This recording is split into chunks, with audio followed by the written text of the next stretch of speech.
참으로 좋으신 우리 하나님 아버지 감사합니다. 하나님, 오늘도 우리 한 사람 한 사람 우리 주님을 바라보며 살아가기를 간절히 기도합니다.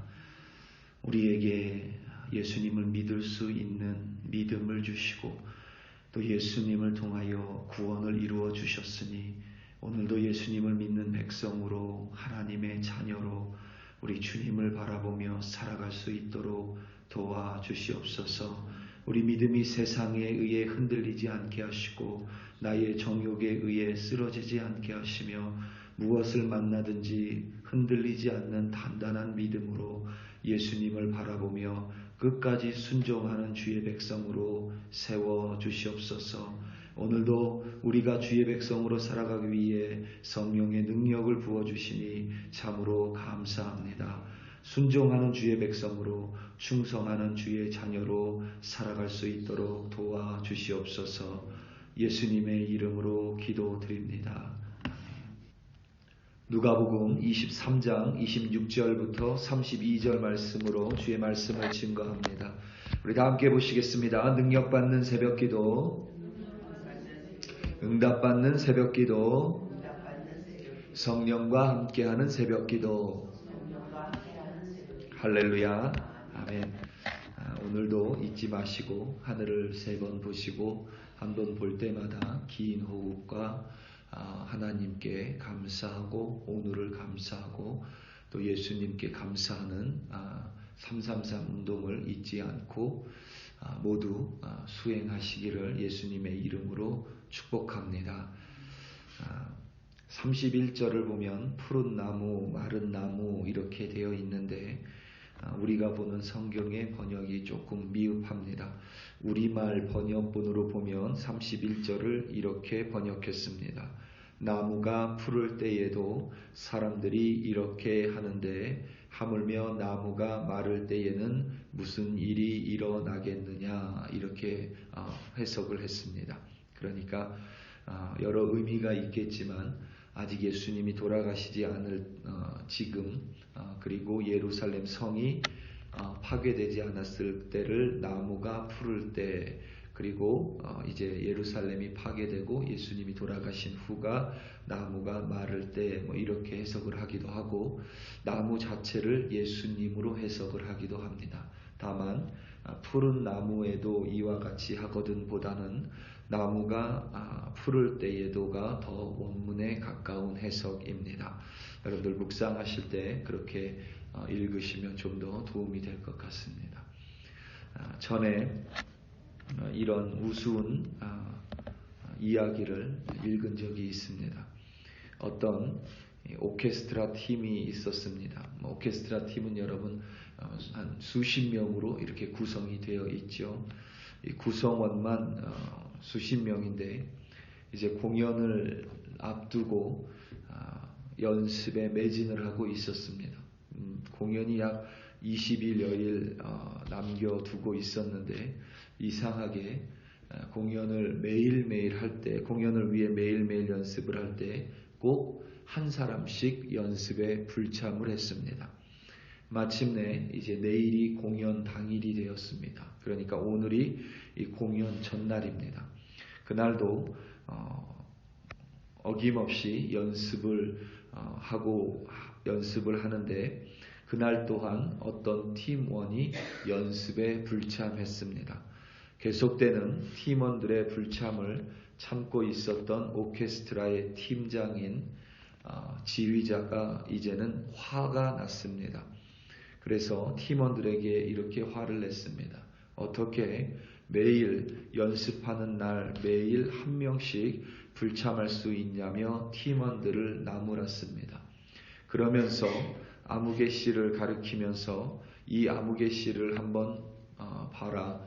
이 아무개 씨는 연습하는 기간 동안 단 한 번도 빠지지 않았다고 칭찬을 했습니다.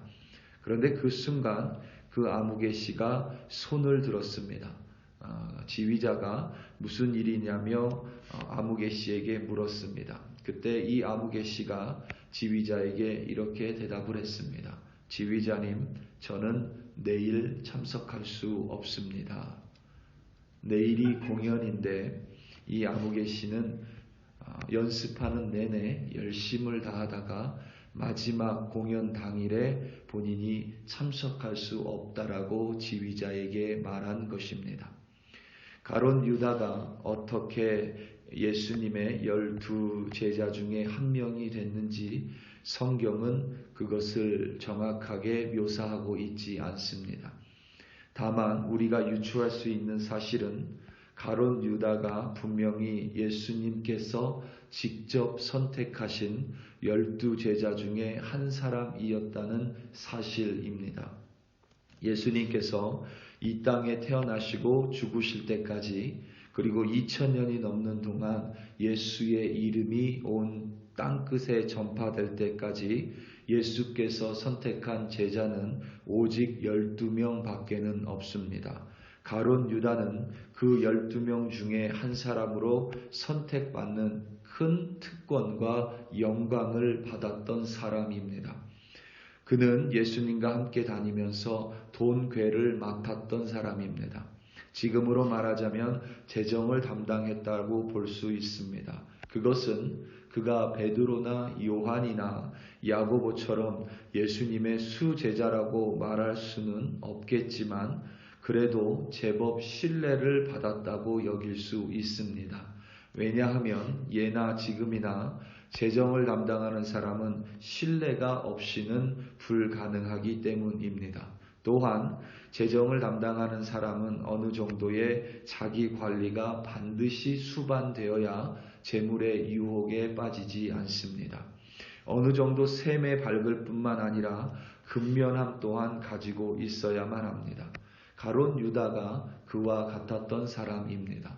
또한 가룟 유다를 가리켜 다른 다큐멘트에 의하면 그는 혁명을 꿈꾸는 뜨거운 사람이었다고 묘사하기도 합니다. 조국의 혁명을 꿈꾸는 열정이 있었습니다. 예수님을 통해서 로마 제국의 압제로부터 조국 이스라엘이 독립을 하고 온전한 하나님의 나라가 되는 혁명을 꿈꾸었었던 사람이라고 기록합니다. 셈에 빠른 가룟 유다는 예수님께서 십자가에 달리실 날이 다가올수록 자신의 죽음에 대한 예언을 다른 제자들보다 좀 더 일찍 깨달았을 수도 있습니다. 그래서 그는 예수님께 더 이상 소망이 없음을 깨닫고 은 30에 예수를 팔아버렸던 것입니다. 공생의 3년 동안 예수님과 계속 함께 하다가 마지막 날 예수님을 배신했습니다. 그의 믿음과 열심도 마지막 날 모두 예수님께 등을 돌렸습니다. 성경에 기록된 그와 같은 삶의 끝은 허망 그 자체였습니다. 예수님께서 자신의 마지막인 십자가 죽음을 향해 가실 때에 그 곁에 가장 옆에 있었던 사람은 바로 구레네 사람 시몬이었습니다. 시몬이라는 구레네 사람이 예수님의 십자가를 대신 지고 걸어갔습니다. 오늘 말씀 26절입니다. 그들이 예수를 끌고 갈 때에 시몬이라는 구레네 사람이 시골에서 오는 것을 붙들어 그에게 십자가를 지워 예수를 따르게 하더라. 아멘. 당시의 기록을 보면 십자가형을 받은 사람은 십자가의 가로 부분을 자신의 어깨에 지고 십자가에 달리는 그 장소까지 손수 운반해야만 합니다. 예수님께서는 운반하실 수 없는 상태였습니다. 왜냐하면 이미 로마 군인들로부터 너무 심하게 채찍질을 당하셨기 때문입니다. 자신의 몸조차 제대로 가누지 못할 만큼 끔찍한 몸 상태였기 때문에 구레네 사람인 시몬에게 대신해서 예수님이 지실 십자가의 가로 부분을 운반하도록 한 것입니다. 이 구레네 사람 시몬은 당연히 예수님께서 직접 선택한 12 제자 중에 한 사람이 아니었습니다. 그는 우리가 사도행전에서 살펴봤듯이 헬라파 유대인이었습니다.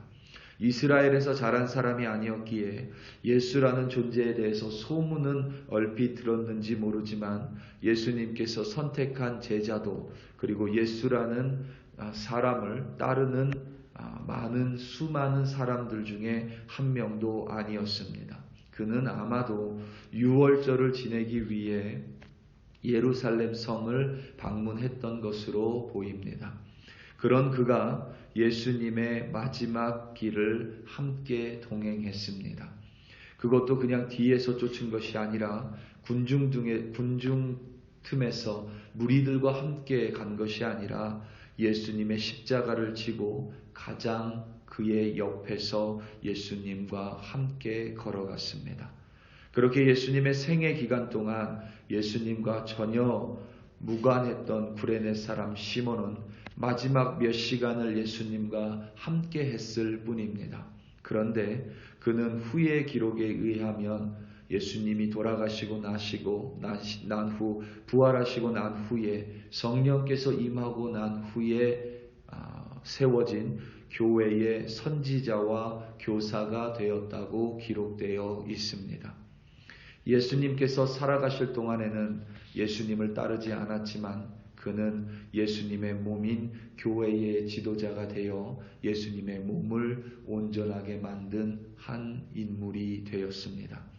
오늘 본문 속에는 많은 이들과 여인들이 또한 기록되어 있습니다. 오늘 본문 27절입니다. 또 백성과 및 그를 위하여 가슴을 치며 슬피 우는 여자의 큰 무리가 따라오는지라. 아멘. 우리가 보는 성경에는 그냥 또 백성이라고 되어 있지만 원문에 의하면 군중 혹은 많은 사람들 혹은 많은 백성들이라는 번역이 더 맞는 표현입니다. 그래서 우리말 성경은 이렇게 번역했습니다. 많은 사람들과 여자들이 큰 무리를 이루어 예수를 따라갔습니다. 여자들은 예수에 대해 슬퍼하며 통곡했습니다. 여자들을 포함하여 많은 무리들이 예수님을 끝까지 쫓았습니다. 비록 자신들이 무능하고 자신들에게 힘이 없어 예수님께 무죄를 내리지 못하고 예수님을 다시 살리지는 못했지만 이들은 로마 군인의 협박 속에서도 그리고 대제사장들의 그 핍박 속에서도 끝까지 예수님을 따랐습니다. 그리고 놀라운 사실은 끝까지 예수님을 따랐던 여인들에게 예수님은 부활 후 가장 먼저 그의 모습을 보여주셨습니다. 우리 사랑하는 성도 여러분, 흔히 우리 인생을 가리켜 단거리가 아니라 마라톤이라고 표현합니다. 우리의 신앙생활을 가리켜서는 여정이라고 말합니다. 우리가 이 세상을 살아가는 동안 우리의 신앙생활이 끝나는 것이 아니라 예수님을 우리의 얼굴로 대면할 때에 우리의 신앙생활, 믿음생활은 끝이 나는 것입니다. 우리가 천국에 갈 때는 믿음이 필요가 없습니다. 왜냐하면 그때는 예수님을 얼굴로 마주하기 때문입니다. 오늘 하루 살아가시면서 믿음을 단단히 붙드시기 바랍니다. 세상에 무엇을 만나던 혹은 마음의 정욕 때문이건 흔들리지 않는 믿음을 소유하시기 바랍니다. 끝까지 그 믿음을 가지고 예수님을 쫓을 때에 여러분들에게 예수님께서 반드시 칭찬하실 뿐만 아니라 여러분을 통하여 예수님의 몸된 교회를 세우실 것이며 예수님의 사랑을 확증하실 걸로 믿습니다. 오늘도 굳은 믿음으로 승리하시는 여러분들 되시기를 예수님의 이름으로 축원합니다. 다 함께 기도하시겠습니다. 이 시간 기도할 때에 우리 금요 기도회를 위하여 함께 합심하여 기도합니다. 그리고 주일 예배를 위하여 합심하여 기도합니다. 특별히 하나님께서 우리 교회에 부흥이라는 2022년 표를 주셨습니다. 물이 바다를 덮는 것 같이 여호와의 영광이 예수 그리스도의 생명이 하나님의 나라가 이 땅을 덮는 것이 부흥이라고 했습니다. 특별히 기도의 부흥을 주시고 예배의 부흥을 주사 우리 한 사람 한 사람이 참되게 하나님을 예배하며 부흥의 일꾼이 되게 해달라고 우리 시간 다 함께 주여 한번 부르시고 합심하여 기도합니다. 주여 할렐루야 할렐루야 할렐루야. 하나님 아버지 감사합니다. 우리 글로리교회 백성들 한 사람 한 사람 하나님의 손에 올려드립니다. 하나님의 손에 그들의 이름이 새겨져 있음을 우리는 믿습니다. 하나님 우리의 믿음의 여정 가운데 하나님 붙들어 주사 세상의 유혹에 흔들리지 않는 믿음을 주시고 내 마음의 정욕과 욕망으로 말미암아 저버리는 믿음이 아니라 예수님을 만날 때까지 단단하게 세워지는 반석과 같은 믿음으로 우리를 글로리교회 한 사람 한 사람 주의 권속들을 하나님 세워 주시옵소서. 믿음 있는 자들이 함께 모여 기도하며 믿음 있는 자들이 함께 모여 예배할 때에 하나님께서 우리 교회 2022년 약속하신 부흥이 우리 교회를 통하여 이루어질 줄로 믿습니다. 물이 바다를 덮음같이 여호와의 영광이 우리 교회를 덮으며 물이 바다를 덮음같이 우리 그리스도의 생명 들고 나아가 생명이 이 땅 가운데 덮여지며 하나님의 나라를 확장하는 우리 글로리 교회로 하나님 세워 주시옵소서. 우리 글로리 교회 권속들 어디에서 살아가든지 오늘 하루 믿음 때문에 하나님 승리하게 하시고 믿음을 저버리지 않게 하시며 끝까지 믿음 안에서 주님과 동행하는 참된 주의 백성으로 세워주시며 동행하여 주시옵소서. 할렐루야 할렐루야. 하나님 아버지 참으로 감사합니다. 주여 감사합니다.